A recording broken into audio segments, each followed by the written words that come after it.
மக்களே, வருங்கால அரசு அதிகாரிகளே, அனைவருக்கும் வணக்கம். நான் உங்கள் பொன்வேல் பாண்டியன், நடப்பு நிகழ்வுகள் ஆசிரியர். இந்த தினத்தில் நம்ம பார்க்க போகிறது ஜூலை 11ஆம் தேதிக்குரிய தினசரி நடப்பு நிகழ்வுகளின் தொகுப்பு. சரி, ஜூலை 11 அப்படின்னாலே ரொம்ப ஒரு முக்கியமான தினம், வேர்ல்டு பாப்புலேஷன் டே.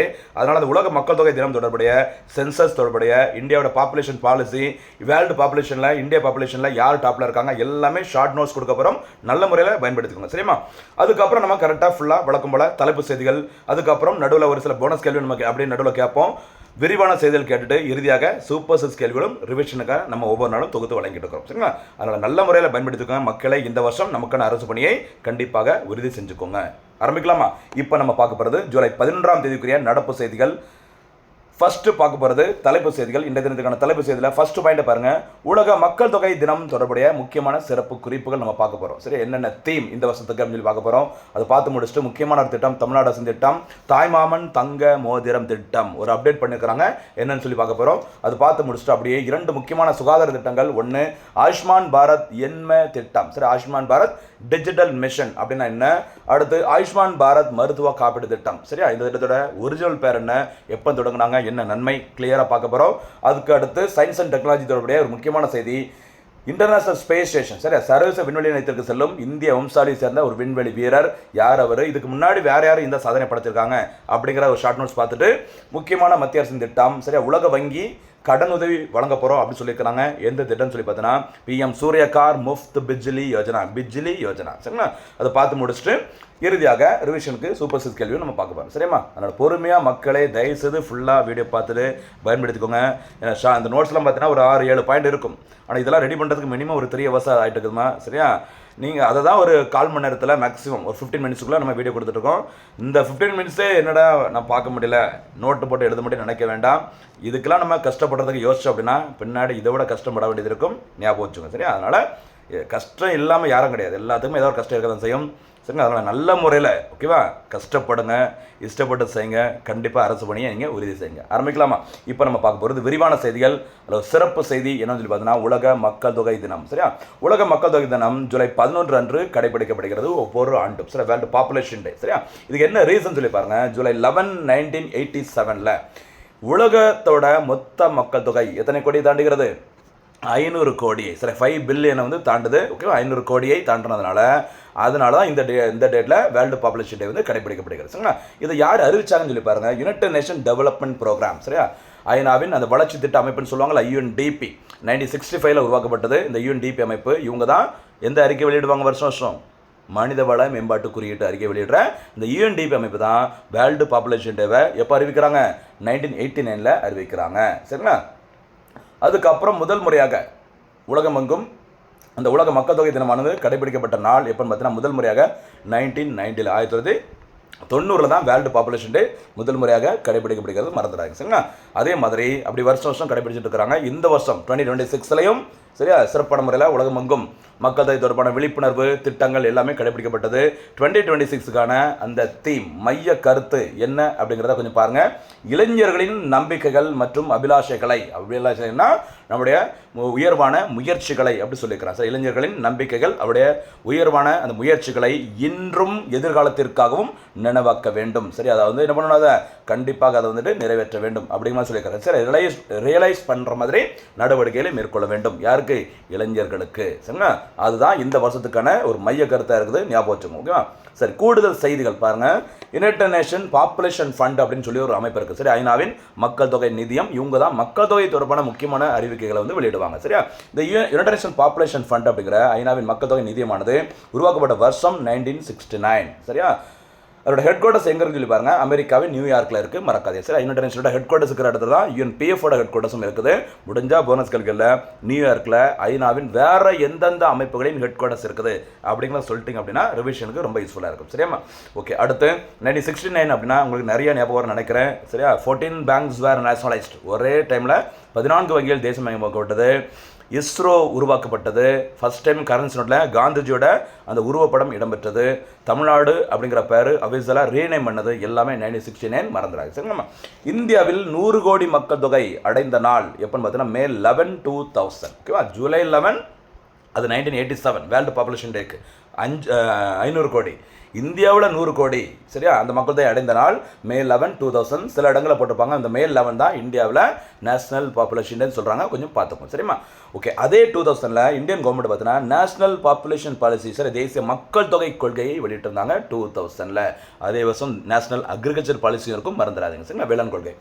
இந்தியாவில் முதல் முறையாக மக்கள் தொகை கணக்கெடுப்பு சரி ஃபர்ஸ்ட் சென்சஸ் நடத்த வருஷம் எப்போன்னு பார்த்தீங்கன்னா 1872.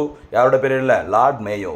அடுத்து இந்தியாவோட ஃபர்ஸ்ட் ரெகுலர் சென்சஸ் சரி 10 ஆண்டுகளுக்கு ஒரு முறை நடத்துறது தான் ரெகுலர் சென்சஸ் சொல்லுவாங்க. அப்படி 10 வருஷத்துக்கு ஒரு வாட்டி முதல் முறையாக முறையான மக்கள் தொகை கணக்கெடுப்பு சரிங்களா நடத்தப்பட்ட வருஷம் 1881. இது வந்துட்டு லார்ட் ஓகேவா ரிப்பன் பிரபு காலத்தில் அந்த சென்சஸ் வந்து நடத்தினாங்க ஓகேவா. அதுக்கப்புறம் அடுத்து பார்த்தீங்கன்னா சுதந்திரம் பெற்ற பிறகு 7வது மக்கள் தொகை கணக்கெடுப்பாக அதாவது 15 சென்சஸாக நடத்தப்பட்ட வருஷம் 2011. அந்த 2011 தான் கடைசியாக நடத்தி முடிக்கப்பட்ட மக்கள் தொகை கணக்கெடுப்பு. இப்போ மத்திய அரசானது பார்த்தீங்கன்னா 16வது மக்கள் தொகை கணக்கெடுப்பை நடத்திட்டு இருக்கிறாங்க சரியா. எந்த ஆண்டிற்காக, 2027ஆம் ஆண்டிற்காக. 2 கட்டங்களாக இந்த மக்கள் தொகை கணக்கெடுப்பு நடத்தப்பட்டு வருகிறது. ஃபேஸ் 1ல் 2026ல் வீடுகள் தொடர்பான கணக்கெடுப்பு, 27ல் தான் முறையான அந்த சென்சஸ் வந்து நடத்த போகிறாங்க. எத்தனை சென்சஸ்மா, 16 சென்சஸ். இதை பற்றி டீட்டெயிலாக நிறைய வீடியோவில் பார்த்துருப்போம், தொடர்ந்து பார்க்குறவங்களுக்கு கண்டிப்பாக இது ஞாபகம் நினைக்கிறேன் சரிமா. ஓகே, இதில் ஒரே ஒரு போனஸ் கேள்வி, 16வது மக்கள் தொகை கணக்கெடுப்பின் சின்னங்கள் எவை சரி, ஆண்கள் பெண்களை குறிக்கிற மாதிரி ஓகேவா 2 சின்னங்களை அறிவிச்சிருப்பாங்க. அது என்ன அப்படிங்கிறத கொஞ்சம் கரெக்டாக சொல்லுங்க பார்க்கலாம்.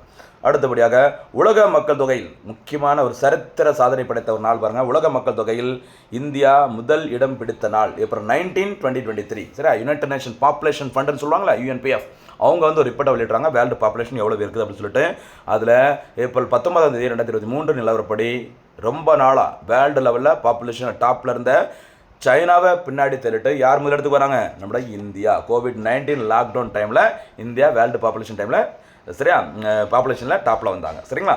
ஓகே, வேர்ல்டு பாப்புலேஷனில் டாப் 5 கண்ட்ரிஸ் எதெல்லாம் பார்த்தீங்கன்னா, 1 இந்தியா, அடுத்து அப்படியே கொஞ்சம் மேலே பார்த்தீங்கன்னா சைனா, அப்படியே இந்த ஏஜில் அமெரிக்கா, அப்படி கீழே வந்தீங்கன்னா இந்தோனேஷியா ஓகேவா. ஞாபகம் வச்சுக்கோங்க, இது டாப் 4 கண்ட்ரி. இந்த 4 நாடுகளையும் வருஷப்படி அப்படியே போயிட்டு கனெக்ட் பண்ணிங்க அப்படின்னா ஒரு தலைகீழ் முக்கோணம் வரும். அந்த தலைகீழ் முக்கோணம் அப்படிங்கிறது இந்திய அரசினால் சரி அந்த குடும்ப கட்டுப்பாடு திட்டத்திற்கு அறிவிக்கப்பட்ட சின்னம் சரியா. ஃபேமிலி கண்ட்ரோல் ப்ரோக்ராமுக்கு பார்த்தீங்கன்னா ஒரு ரெட் கலரில் தலைகீழ் முக்கோணத்தை யூஸ் பண்ணியிருப்பாங்க.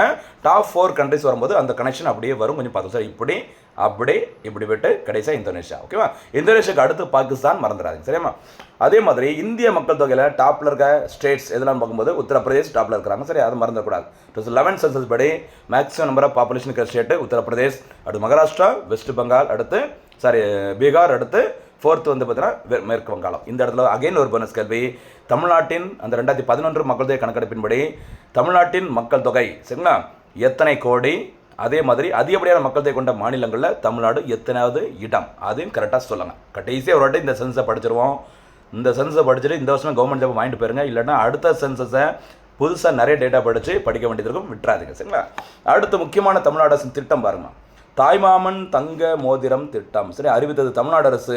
இந்த திட்டம் தொடங்கப்பட உள்ள நாள் ஏன்னா அஃபிஷியலாக தொடங்கலை, செப்டம்பர் 15, 2026 அன்று தமிழ்நாடு அரசினால் இந்த திட்டம் முறைப்படி தொடங்கப்பட உள்ளது தமிழக முதலமைச்சர் திரு ஜோசப் விஜய் அவர்களால் ஓகேவா. நோக்கம், தாய்மாமன் தங்க மோதிரம் திட்டம் என்பது தமிழகத்தில் அரசு மருத்துவமனைகளில் பிறக்கும் ஒவ்வொரு குழந்தைக்கும் ஆண் பெண் குழந்தை அப்படிங்கிற வேறுபாடு இல்லாமல் அனைத்து குழந்தைகளுக்கும் தாய்மாமனின் பாசத்தை உணர்த்தும் வகையில் 1 கிராம் தங்க மோதிரம் வழங்குவதற்கு தமிழ்நாடு அரசால் அறிவிக்கப்பட்ட ஒரு சமூக நலத்திட்டம் தான் தாய்மாமன் தங்க மோதிரம் திட்டம். எத்தனை கிராமு, 1 கிராம், கிட்டத்தட்ட ஒரு 15,000 ரூபாவாமா ரேட்டு கிட்டத்தட்ட ஓகேவா, பார்த்துக்கோங்க. பயனாளிகள் யாருன்னு சொல்லி பாருங்க மற்றும் தகுதிகள், தமிழகத்தில் நிரந்தரமாக வசிக்கும் தாய்மார்களின் குழந்தைகளுக்கு அவர்களின் பிறப்பு வரிசை பாலின வேறுபாடு எதுவுமே இன்றி அனைத்து குழந்தைகளுக்கும் இந்த திட்டம் பொருந்தும் சரியா. அடுத்து என்ன தகுதின்னு பாருங்க, ஜூன் 2022 ஓகேவா, ஜூன் 22, 2026 முதல் அரசு மருத்துவமனையில் பிறக்கும் அத்தனை குழந்தைகளும் 1 கிராம் தங்க மோதிரத்தை பெறுவதற்கு தகுதி உடையவர்கள் அப்படி சொல்லிக்கிறாங்க. இந்த திட்டத்திற்காக தமிழ்நாடு அரசு ஒதுக்கியுள்ள தொகை சரிங்களா ஒரு வருஷத்துக்கு 755.83 கோடின்னு சொல்லிக்கிறாங்க சரியா, கிட்டத்தட்ட 756 crore ஓகேவா. தமிழக முதலமைச்சரின் தலைமையில் வெற்றி தமிழகம் தொலைநோக்கு திட்டங்களுக்கு தமிழ்நாடு அரசு ஒப்புதல் வழங்கியுள்ளது. இந்த திட்டங்களில் முக்கியமான ஒரு திட்டம் தான் தாய்மாமன் தங்க மோதிரம் திட்டம், அதையும் மறந்துடாதீங்க, கனெக்ட் பண்ணி சரியாமா. சூப்பரான தினம் சொல்லியிருக்கோம், விட்டுறாங்க. அடுத்தபடியாக அகைன் பாருங்க, மத்திய அரசின் திட்டம் ஆயுஷ்மான் பாரத் என்ம திட்டம் சரி, டிஜிட்டல் மிஷன் ஓகேவா. இந்த திட்டம் பார்த்தீங்கன்னா எதற்காக பார்த்தீங்கன்னா குடிமக்களுக்கு டிஜிட்டல் சுகாதார அடையாள அட்டையை வழங்குகிறது சார். டிஜிட்டல் ஃபார்மேட்டில் ஒரு ஐடி கார்டை வழங்குறாங்க. இந்த திட்டம் தொடங்கப்பட்டது செப்டம்பர் 2021. சரியா. ஆயுஷ்மான் பாரத் திட்டம் வேற, இது வந்து ஐடி கார்டுக்காக தொடங்கப்பட்டது. இதில் 14 இலக்க எண் இருக்கும், ஞாபகம் மறக்கக்கூடாது. சரி, ஒரு 14 டிஜிட் நம்பர் இருக்கும். ஆதாரில் 12 இலக்கம் இருக்கும், 12 டிஜிட் இருக்கும். இங்கே பார்த்தீங்கன்னா 14 டிஜிட் ஞாபகம். சரிங்களா. ஓகே பாருங்க, ஆயுஷ்மான் பாரத் அதிகாரப்பூர்வ இணையதளம் மூலம் உங்கள் அதாவது பொதுமக்கள் மருத்துவ ஆவணங்களை சேமிக்கவும் நாடு முழுவதும் உள்ள அங்கீகரிக்கப்பட்ட மருத்துவமனைகளில் எளிதாக சிகிச்சை பெறவும் இந்த கார்டு வந்து ரொம்ப டைரக்டாக யூஸ் ஆகும் சொல்லியிருக்கிறாங்க. சரி, இந்த திட்டத்தின் கீழ் ஜூலை 2026 வரை 93.95 கோடிக்கும் மேற்பட்ட கணக்குகள் தொடங்கப்பட்டுள்ளது அப்படின்னு சொல்லி அறிவிச்சிருக்கிறாங்க. இது அறிவித்தவர் தற்போது மத்திய சுகாதார அமைச்சராக இருக்கிற திரு JP நட்டா அவர்கள். சரியா. அடுத்து இதனுடன் தொடர்புடைய முக்கியமான திட்டம் ஆயுஷ்மான் பாரத் மருத்துவ காப்பீடு திட்டம். சரி, அது என்ன சொல்லுவாங்க ஷார்ட்டா PM. சரியா. அதாவது ஆயுஷ்மான் பாரத் பிரதான் மந்திரி, நோட் பண்ணிக்கோங்க, ஆயுஷ்மான் பாரத் பிரதான் மந்திரி ஜன் ஆரோக்கிய யோஜனா. சரியா, ஷார்ட்டா ABPMJAY. இந்த திட்டத்தை தொடங்கியது மத்திய சுகாதாரத்துறை அமைச்சகம். முறைப்படி இந்த திட்டம் தொடங்கப்பட்ட நாள் 23 செப்டம்பர் 2018. சரியா, 2018 செப்டம்பர் மாதம் 23 தொடங்குறாங்க. என்னைக்கு எங்கம்மா தலை டோனியோட ஒரு ராஞ்சியில், ஜார்க்கண்ட் தலைநகரம் ராஞ்சியில் திட்டம் தொடங்கப்பட்டது. ஞாபகம் வச்சுங்க, ரொம்ப முக்கியமானது. சரிங்களா. இது தேசிய ஆரோக்கிய கொள்கையின் ஒரு பகுதியாக தொடங்கப்பட்ட ஒரு சூப்பரான ஒரு மருத்துவ காப்பீடு திட்டம், மறக்காதீங்க. சரியா. உலகிலே பார்த்தீங்கன்னா மிகப்பெரிய ஒரு அரசால் முழுவதுமாக செயல்படுத்தப்படுகிற ஒரு மருத்துவ காப்பீடு திட்டம் இந்த திட்டம் சொல்லியிருக்கிறாங்க. சரிங்களா. இந்த திட்டத்தில் குறிப்பிடப்பட்டுள்ள ஒரு GH இருக்கலாம் அல்லது பிரைவேட் ஹாஸ்பிட்டலாக இருக்கலாம். அதன் மூலம் ஒரு குடும்பத்திற்கு வருடத்திற்கு 5 லட்சம் வரை மருத்துவ சேவைகள் இலவசமாக காப்பீடு செய்யப்பட்டு சிகிச்சைகள் வழங்கப்படும். ஒரு வருஷத்துக்கு 5 lakhs வரைக்கும் ஃப்ரீ ட்ரீட்மெண்ட் கொடுப்பாங்க. ஞாபகம் வச்சுக்கோங்க, கேஷ் கிடையாது. சரியா. அடுத்து எதன் அடிப்படையில் இதை பயனாளிகளை தேர்வு செய்கிறான்னு சொல்லிப்பாங்க. 2011ஆம் ஆண்டில் சமூக பொருளாதார வகுப்பாரி அந்த மக்கள் தொகை கணக்கெடுப்பு நடத்தப்பட்டது. எப்போ சோஷியோ எக்கனாமிக் கண்டிஷன் எப்படி இருக்கு அப்படின்னு சொல்லி அந்த 2011 சென்சஸ் 15 சென்சஸில் கணக்கெடுப்பு நடத்தினாங்க. அதன்படி குறிப்பிட்ட தொழில் செய்வோர், அடிப்படை வசதியற்றவர்கள் என கண்டறியப்பட்டுள்ளவர்களுக்கு இந்த திட்டத்தின் பயனாளருக்கான மின்னணு அடையாள அட்டை வழங்கப்படுகிறது. ஞாபகம் வச்சுக்கோங்க, இதை வச்சிருக்கிறவங்களுக்கு 5 லட்சம் வரைக்கும் ஃப்ரீ ட்ரீட்மெண்ட் கொடுப்பாங்க. சரிங்களா. அடுத்து முக்கியமான ஒரு சயின்ஸ் அண்ட் டெக்னாலஜி செய்தி பாருங்க என்னன்ட்டு. சர்வதேச விண்வெளி நிலையத்திற்கு செல்லும் இந்திய வம்சாவளி விண்வெளி வீரர். ஓகேவா. பாருங்க, இன்டர்நேஷனல் ஸ்பேஸ் ஸ்டேஷன் ஒரு சின்ன குறிப்பு சொல்கிறேன். 1998 உருவாக்கப்பட்டது இன்டர்நேஷனல் ஸ்பேஸ் ஸ்டேஷன். விண்வெளியில் மிதக்கும் ஒரு ஆய்வகம். சரியா. அமெரிக்காவோட நாசா, ரஷ்யாவோட இந்த ரோஸ்காஸ்மோஸ், ஜப்பானோட ஜாக்ஸா, கனடாவோட இந்த கனடியன் ஸ்பேஸ் ஏஜென்சி, இந்த மாதிரி நிறையா நிறுவனங்கள் அமைப்புகள் இணைந்து தான் இன்டர்நேஷனல் ஸ்பேஸ் ஸ்டேஷனை உருவாக்கியிருந்தாங்க 1998. சரியா. இந்த சர்வதேச விண்வெளி நிலையத்திற்கு பயணம் மேற்கொள்ளும் இந்திய வம்சாவளியை சேர்ந்த நாசா விண்வெளி வீரர் யார் சொல்லி பாருங்க, கர்னல் அனில் மேனன் அவர்கள். சரியா. பாருங்க, இவர் ரஷ்யாவின் சோயூஸ் MS-29 சரி சோயூஸ் MS-29 விண்கலம் மூலம் வரும் ஜூலை 14 முதல் எங்கிருந்து பாருங்க, கஜகஸ்தானில் உள்ள பைக்கானூர் விண்வெளி ஏவுதளத்திலிருந்து தன்னுடைய பயணத்தை ISSக்கு மேற்கொள்ள போறாங்க. ஞாபகம் வச்சுக்கோ. சரி, எங்கிருந்து? கஜகஸ்தான். ஓகேவா, ரஷ்யா சப்போர்ட்ல. இவருடன் வேற யாரெல்லாம் பாருங்கன்னு சொல்லி பாருங்க, ரஷ்ய விண்வெளி வீரர்களான பியோட்டர் டுப்ரோவ் மற்றும் அன்னா கிகினா ஆகியோருடன் த ரோஸ்காஸ்மோஸ் அந்த சோயூஸ் MS-29 விண்கலத்தில் பயணம் மேற்கொள்ள போகிறாங்க. ரொம்ப முக்கியமானது. சரிங்களா. அடுத்து இந்த விண்கலத்தின் மூலமாக இன்டர்நேஷனல் ஸ்பேஷனில் அனில் மேனன் அவர்கள் கிட்டத்தட்ட ஒரு 8 மாதம் தங்கியிருந்து ஒரு விமான பொறியாளராக பணிபுரிய போகிறாங்க. ஞாபகம் சார், ஃப்ளைட் என்ஜினியர். இவர் இதற்கு முன்பாக ஸ்பேஸ் எக்ஸ் நிறுவனம், எலான் மஸ்கோட ஸ்பேஸ் எக்ஸ் நிறுவனத்தின் முதல் விமான மருத்துவராகவும் அமெரிக்க விண்வெளி படையில் சரியா கர்னலாகவும் பணியாற்றியவர். இவங்க அப்பா வந்து பார்த்தீங்கன்னா இந்தியாவை சேர்ந்தவர், அதான் இந்தியா வம்சாவளியை சேர்ந்தவர் நம்ம சொல்கிறோம். ஞாபகம் வச்சுங்களா.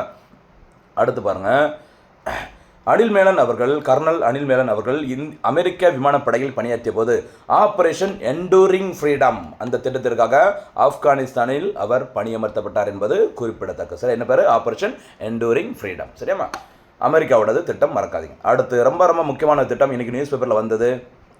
சரியா, பொறுமையாக வீடு பார்க்குற அத்தனை மாணவர்களுக்கும் வருங்கால அரசு அதிகாரிகளுக்கும் என்னுடைய வாழ்த்துக்கள். சரியா. பிரதமரின் மேற்கூரை சூரிய சக்தி மின் திட்டம். என்ன பேர் சொல்லுங்க?